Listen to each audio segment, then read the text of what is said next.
জলের তো এখনো পর্যন্ত আমার মনে হয় 5 লক্ষ কিউসেকের উপর জল ছেড়েছে।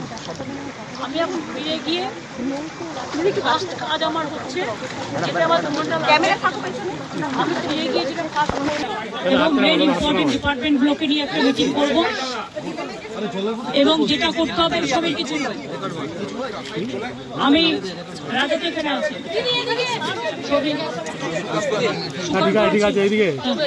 আমি যেটা বলছি ডিবিসিকে যেভাবে এবার ডিবিসি যা বিহেভ করেছে ডিবিসি প্রায় 4-4.5 লাখ কোনো হিসেব নেই আমাদের জানাচ্ছেও না কোনোদিন কিন্তু এটা হয়নি। আমরা টাইম টু টাইম মনিটরিং করি এবং আপনারা শুনলে অবাক হবে যেদিন ডাক্তারদের নিয়ে আমার বাড়িতে মিটিং ছিল আমি ডিবিসির যে চেয়ারম্যান তাকে পার্সোনালি ফোন করেছিলাম, আমার চিফ সেক্রেটারি কথা বলেছিল, আমি বলেছিলাম যে আমাদের এখানে বর্ষায় ফ্লাড হয়ে গেছে, প্লিজ এত জল ছাড়বেন না, আপনারা যখন 80% ভর্তি হয়ে যায় তখন কেন একটু একটু ছাড়েন না, তাতে আমার অসুবিধা হয় না। আমাদের রাজ্যটা নৌকার মতো, উত্তরবঙ্গে বন্যা হয় ভুটান নেপালের জলে, আর এখানে বন্যা হয় ঝাড়খণ্ডের জলে, মালদায় বন্যা হয় বিহারের জলে, গঙ্গা ভাঙনের পরে ফারাক্কা ড্রেজিং না করার ফলে। আমি নিজে হেমন্ত সোরেনকে 3 বার ফোন করেছি রাত্রিবেলায় এবং আমাকে আমারটা করতে দাও, 3 বার ফোন করে আমি রিকোয়েস্ট করেছি।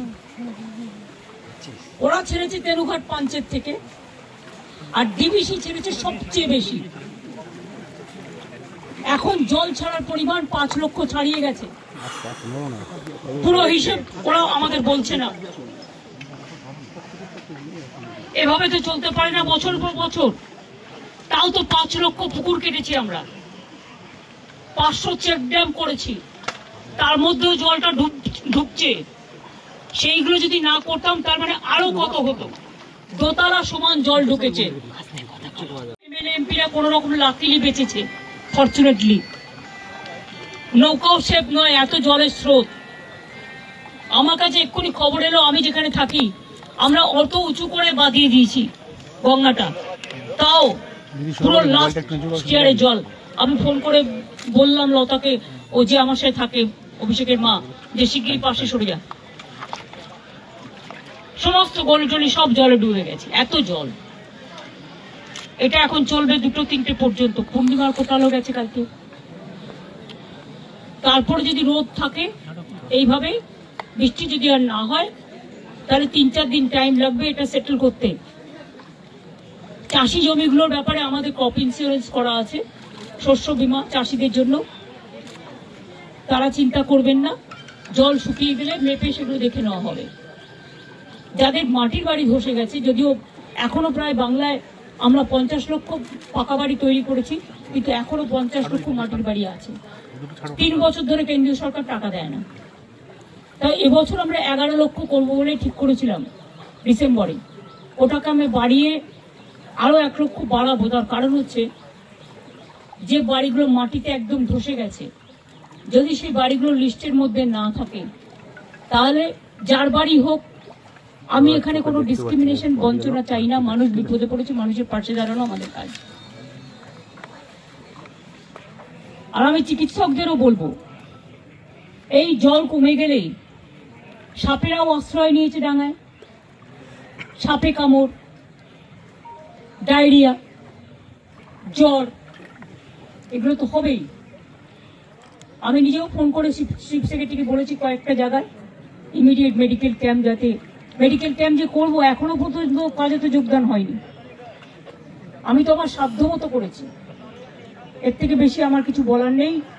আমি আশা করি let the good sense prevail, কারণ বন্যায় মানুষ আক্রান্ত, মানুষের প্রাণ বাঁচানো আমাদের এখন সবচেয়ে বড় কাজ, 2টো খাদ্য তুলে দেওয়া বড় কাজ। এই সময়টা রাজনীতির সময় নয়, সামনে পুজো প্যান্ডেলগুলো পর্যন্ত দেখুন কি অবস্থা, জল ঢুকে গেছে। রিলিফ ক্যাম্পগুলো চলবে যতক্ষণ পর্যন্ত তারা বাড়িতে ফিরে রান্না করার মতো অবস্থা ফিরবে। 2 হচ্ছে ওদের যেন জামা কাপড়, খাওয়া দাওয়া, বেবি ফুড কোনো অসুবিধা না হয়। আজকে গবিও আসছে, আমি সব জেলায় সব প্রতিনিধিদের পাঠিয়েছি, মানুষ ভূঁইয়াও কিছুক্ষণ আগে বীরভূমে মিটিং করছিলেন, ওখানে আমাদের চাদু টাদু সকলে আছে।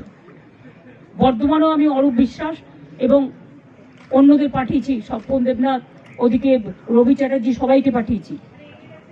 বাঁকুড়া পুরুলিয়া আমি মলয় ঘটককে দায়িত্ব দিয়েছি, সাথে অরূপ চক্রবর্তী থেকে শুরু করে যারা আছে এমএলএ এমপিরা, জেলা পরিষদ, পঞ্চায়েত বা অন্যান্য ডিএম এডিএম এসডিও যারা আছেন সবদেরকে।